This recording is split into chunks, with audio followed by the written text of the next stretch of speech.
Welcome to the Nebraska Soybean Board Weekly Market Roundup, being brought to you by Nebraska soybean farmers and their checkoff. I'm Susan Littlefield. We are broadcasting from the Nebraska State Fair, and we appreciate everybody that stopped by to see us and talk markets, which will bring up some of the thoughts and questions as this program goes on. But we're really going to look at what happened with the technicals on a Friday close. Let's talk about the grain that's still in the bin and yet to be sold, that's still growing in the field. We've got a lot that we're going to break down in today's report, so stick around. Meet the champions of innovation in the heart of Nebraska. They're not just farmers, and they nurture more than just crops, pushing boundaries and turning challenges into opportunities. They trade knowledge and know-how, and their dedication doesn't end at harvest. It's in your every bite and every drive. The future of food, fuel, and fiber, and the future of Nebraska starts right here. And welcome back once again. As you can see, it's the folks with agmarket.net joining us today. We've got Jacob Burks and Brian Splitt joining us. And gentlemen, I wanted to start out first with just kind of giving me, as you look at the overview of this entire week's markets, we're finishing up end of month. Hard to believe September is around the corner. But Jacob, let's start with you. What was the one thing that kind of caught your eye throughout this entire week's trading session? Heat. This week was built around a lot of heat. We saw, you're seeing a lot of the Pro Farmer Reports came out, their tour came out. You saw a lot of private companies that have put their crop tours online. You're seeing a lot of results. You're seeing a lot of questions. I mean, this is that time of year where we try to guess what's going to be harvested by the combine here in a couple of months, and in a couple of weeks actually. And I would say that this heat, talking about the bean market, seeing a little bit of push higher in the beans. I think a lot of that had to do with what we were seeing across a great part of the Midwest, as far as the heat, the lack of rain at this point. I think that was also combined in with a lot of contracts that were due from the previous pricing. This crop year, this marketing year was wrapping up here this week, so you saw a lot of pressure coming in from farmers having to lock in those prices at an unfortunate time frame. All right, Brian, what about for you? I would say most notable is the reversal that we had in corn from a technical standpoint. It was a good close, but it didn't give us that full key reversal that we would like to see, and it wasn't far from it. But basically what I mean by this is we started the week this week by making a new contract low. We traded below last week's lows in the process. And here we are on Friday. We closed at the exact price of last week's high. So for your key reversal, the textbook definition is opening below last week's low, closing above the previous week's high. We didn't do that, but nonetheless, this was a big, nice engulfing candle. So this is really the first potential sign of maybe that a bottom has been formed. And the beans, we did close above last week's highs, and it was to the tune of about 15 cents. So that is a positive that we've seen there. But there's a couple things that make me cautious in saying, yes, definitively the market is bottomed. Number one, and I'll address corn first. We've talked a lot about 2014 as an analog comparison. We did get a bounce in late August in corn that eventually we came out of Labor Day weekend. We were up the first day of the month of September. And then from there, we started a downward trend all the way through the end of the month into the quarterly stock report. And that's still something that we're going to have to deal with. On the soybeans, we've seen this pattern basically in July, where July 5th through July 18th, beans broke about $1. And then they bounced 55 cents. And then from August 5th to August 16th, we broke again. The nearby beans, September broke about $1. It was about 90 in the November contract. But what did we do? We just bounced. And again, from the lows to today's high, that was 52 3/4 cents. So did we just follow the pattern that we did exactly a month ago, where we break for a good chunk of the month, we recover into month end, and do we roll over again coming out of the Labor Day weekend? So I think it's still too early to definitively say lows are in. But how I personally feel about it is that we've got enough of a low possibility that if you have coverage as a hedger, I think it's worth examining how you're hedged. The volatility portion of option value right now is extremely low.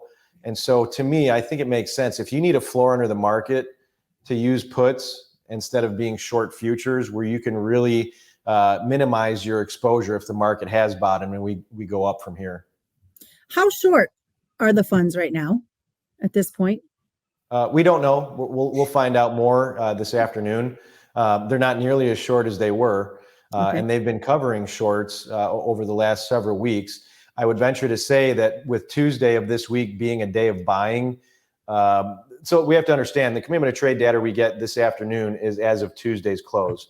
Tuesday was a day of buying. The funds were buying that day, so they did cover shorts. So I tend to think the funds really aren't going to be that short compared to how short they've been. But we'll find out here in a little bit. Jacob, have we seen a lot of producers selling? As we kind of talked, this is end of month, getting ready for harvest. Did we see any of that taking place?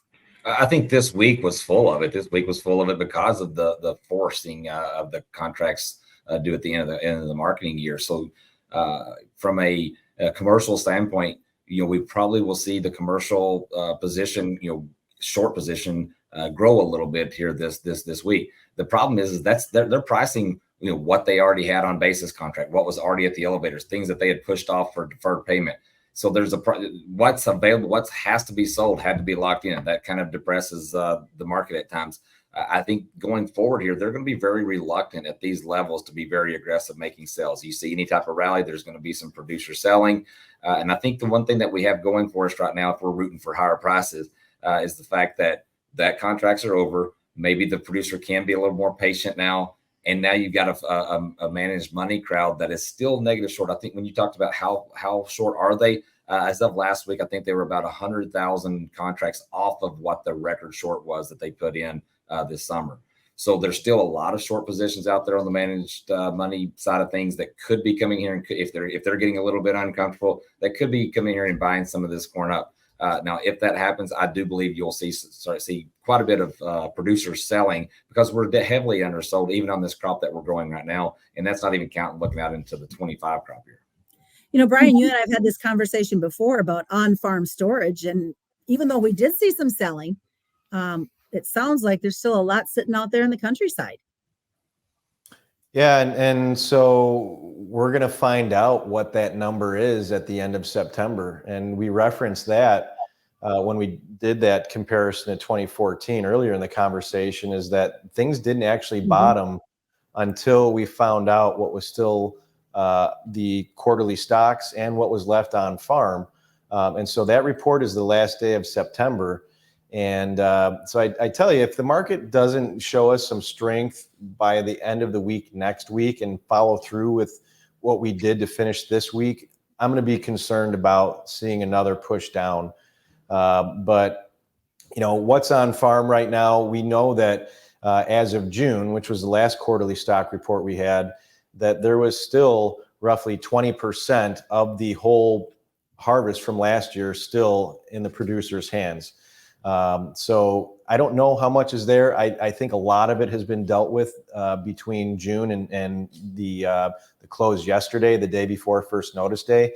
But I don't doubt that there are still old crop bushels out there in producer bins, still waiting for a potential to sell those bushels higher.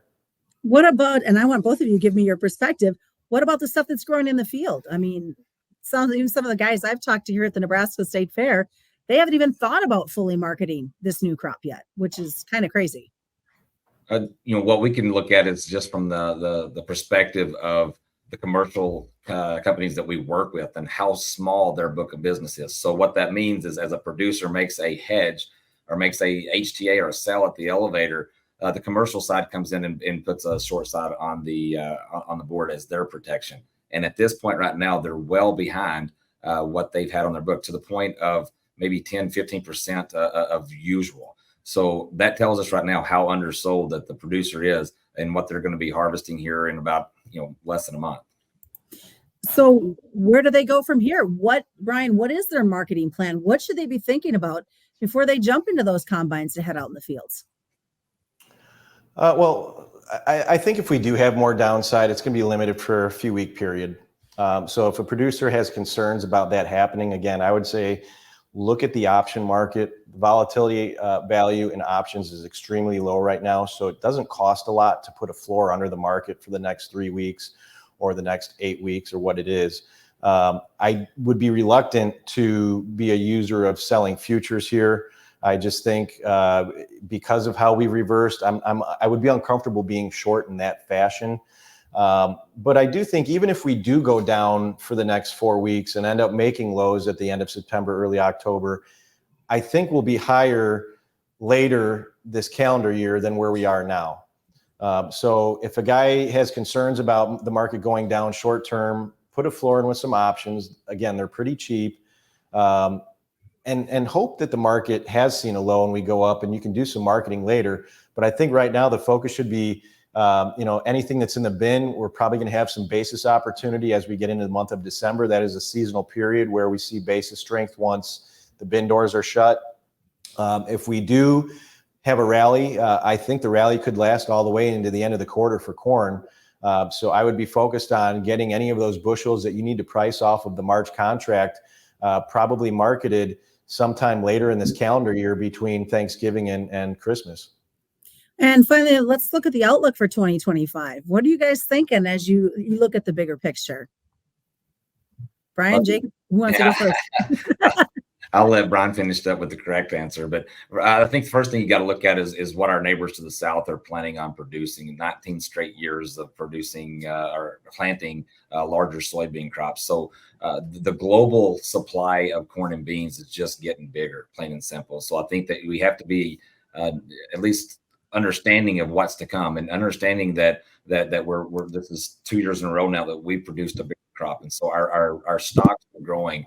So therefore, fundamentally, it's not going to be as easy unless we get some type of interior domestic demand change that we're going to start chewing away at that stockpile. So when you look out there at 2025, to assume that because our costs are high that we have to get a higher price is an incorrect way to set a marketing plan up. So what we're addressing, people, and obviously me and Brian work together, so we have a lot of the same thought process. But what we're doing is we're aggressively going out into some of these short-dated options for 2025 production, both corn and beans, and getting aggressive right now, laying some stuff underneath this thing with a ceiling on top of it to make it affordable. But being aggressive now, looking at next year's product, but by using options. We're a big fan of options because it does give you a lot of flexibility. So when these markets do change, you can move with it. Brian? Yeah, I think Jacob covered an awful lot there. And something that we've had a lot of success with over the last few marketing years is using March short-dated options specifically because they expire at the end of February. And February is a very important period for pricing, as producers know, because we set our average price for crop insurance. So this is a way for you to be proactive in saying, okay, I don't know what my average price is going to be in February, but I can prevent it from being lower than X price. And if it is lower than X price, I have a floor there with those options. And if the market goes up instead, then what we're hoping is that we end up short at levels above the market that we don't feel at this point that we have the ability to achieve. But again, hopefully we can make our way up there. All right, as we wrap this up, we do have a question that did come from a viewer, and that was this whole geopolitical world we're going to be in. And just quick in a nutshell, Brian, what do they need to be thinking about? Geopolitically? I mean, if your marketing plan is based on geopolitics, you're not looking at things the right way. I understand. I mean, a lot can go on right now. We had something happen in a couple of years ago in Ukraine, obviously, right? It was invaded by Russia.